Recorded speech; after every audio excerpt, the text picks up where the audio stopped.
Track mats don't have to be static. You can put them in motion. I'm going to show you how to do that in this lesson. To follow along, go to Working Files, open up After Effects Projects, and then start up 1102 Animate Mats.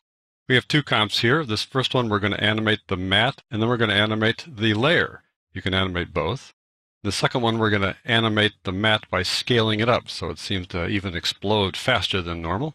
So let's go back to this first one. Let's first of all just set up this track mat. We've got some text on the top layer, that's the mat. We've got the solid layer down below, which is an animated background that I got from an animated preset over in the Effects and Presets panel. Let's just take a quick look at this guy. You can see that the background animates there. The background animation is not what we're talking about here. We're talking about actually putting the entire layer in motion. So let's just make the track mat. We're going to go over here and choose the alpha mat because text has an alpha channel in it. So there you go. And now we're seeing what we would expect to see. Where the text is opaque, that's what you see in the solid layer. Where the text layer was transparent, then you don't see that in the solid layer. And we're seeing through to the background. There's no layer below here that we can use as a backdrop. If we turned on the background, that would be kind of the artificial background, but truly we have no background behind here. Okay.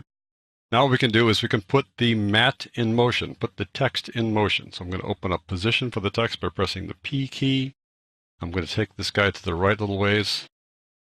There we go. And keyframe that. And then go in a little bit, a couple seconds, and slide them to the left by holding down the Shift key and dragging the X value there. And now we've animated the text. We've animated the mat itself, which is, as you can see, pretty darn easy to do. And obviously just sliding it to the left like that is a basic thing to do. You can make it much more complex. You could start small, make it large, whatever, but you can animate the mat that way. And now I want to animate the layer on which the mat is applied. So I'm going to change the background to something else because this background is already full screen. I'd rather have something that's larger than full screen. So I've got this yellow-black gradient that I made inside Photoshop. Looks like that. So we're going to bring that in. Let me close the footage panel here. I'll drag it down above that solid there. And we'll turn off this track mat even though it's not affecting it anymore. And turn on the text again. There you go. So we're going to make the text serve as the mat to this background now, this mat to this yellow-black gradient. So to do that, I quite simply just go over here again and just click on Alpha Mat again. There you go. And now you see the solid background that we put down below there. I could turn that off for a second, turn it back on. What we have is this glow. It's kind of cool. You can put that in motion. So I'm going to open up that layer by pressing the P key, keyframe position like that. Maybe slide it just a little bit to the right till I get to the edge of that gradient. There we go. There's the edge of it there. Now I'll go a little bit farther in, and I can slide it to the left. So here I'm basically animating the layer on which the mat is applied. So it gives it this kind of glow. It's a glow that's moving slowly because we have to do a little RAM preview, but you get a sense of how that works. I want to show you something else here. I'm going to reverse things a little bit. I'm going to take away this little guy here. I'm going to go back to the original one. Turn this layer back on so you can see it. If I switch this to alpha, it looked like that, remember? Let's change positions here. I'm going to turn that off. I'm going to put the solid on top and let that serve as the mat, and then have the text be the layer to which the mat is applied. So now we have a solid which does not have transparency, so I'm not going to choose alpha here. I'm going to choose luma. Wherever it's light in the solid, you get to see the text. Wherever it's dark, you can barely see it. And boy, that's not much, right? You can barely see the text there. You need something behind it. Well, you can use the original solid as a backdrop to this. It's kind of interesting. So I'm going to take this guy and duplicate it, Control or Command D to duplicate it. There's a duplicated version there. I'm going to drag it to the bottom, turn on its eyeball, and it's obviously going to make it almost disappear here. What I can do now, though, is I can use a blending mode with this text. Click on the blending mode here and make it a little bit darker by going, let's say, multiply, perhaps. This makes it a little bit darker to do it that way. Let's try classic color burn. There you go. You can use the original layer that you used as the mat, and you can put that down as a backdrop. And then if you want to change the color of this a little bit or the characteristic a little bit, you can. And what's going to happen is that the animation that's going on inside this layer, this motion that's built into it, is equal to what's going on inside the text because those two layers are working in concert with each other, which is pretty cool that you can do that.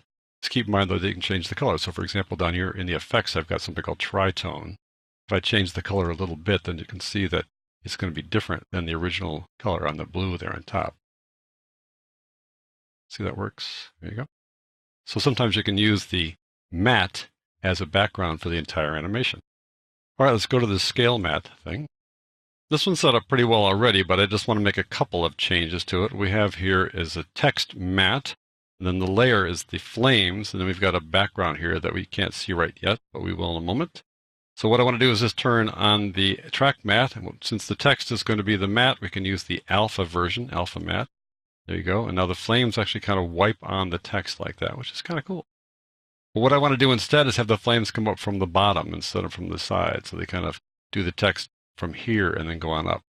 So let me turn off that matte, turn on the eyeball for the top track again so we can see what we're doing. Then we're going to work on this clip here.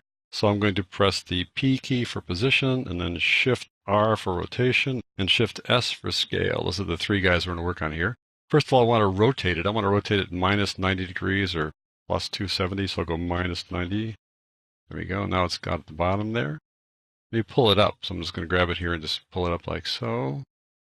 I'm going to take the anchor point and move it down to the bottom because I want it to grow from the bottom. So I'm going to grab the pan behind tool here and move the anchor point down there. That'll be set up. We don't need to keyframe the anchor point. We're just setting the anchor point there at the bottom. It makes it easier to animate this guy. Let's spread them out a little bit. I want them to go across the bottom of the screen at the beginning. So I'm going to unlink scale and just drag this guy to the right like that. Got to go back to the regular selection tool, and there we go. Okay, we got him as wide as the screen there, more or less. And that's kind of our starting point. What I want to do is I want to have the flame kind of expand dramatically and quickly. So I'm going to set a keyframe for scale right here at the beginning. And then we're going to kind of blow things up a little bit. We might need to change position, but we'll just see how this works here. Have it go up like that. And then when it gets to about this time here, I want him to be much larger. So I'm going to increase the scale. I want to increase the scale going up. So it's kind of hard because we turned it. Which one's up, right? Turns out the X value is up because we rotated it. So there you go. We're going to make it like that. Maybe scale them to the right a little bit too. And then we're going to change the position a little bit. So I do need to keyframe that. So I'm going to go back to the beginning here. Turn on keyframes for position. Go back over here. And now I'm going to change the position to kind of match the flames that would come in so it really gets on the text in a large way there. And that should be about right. So we're making the flames come on faster here. We're animating that layer to have a different effect to make sure the flames behave more quickly. So let's just close things down here, and let's make the track matte again by going over here. We're going to make an alpha matte again because the text has transparency. And let's just play this guy and see what happens. I'm going to drag in here, kind of speed things up, and there it goes. It reveals it from the bottom. And if I were to be able to play this and RAM preview it for it really quickly, you'd see that that flame comes on faster and goes quickly across the width of the entire layer. So there you go. I think it's clear now that track mattes don't have to be static. You can animate their position, their rotation, even their scale.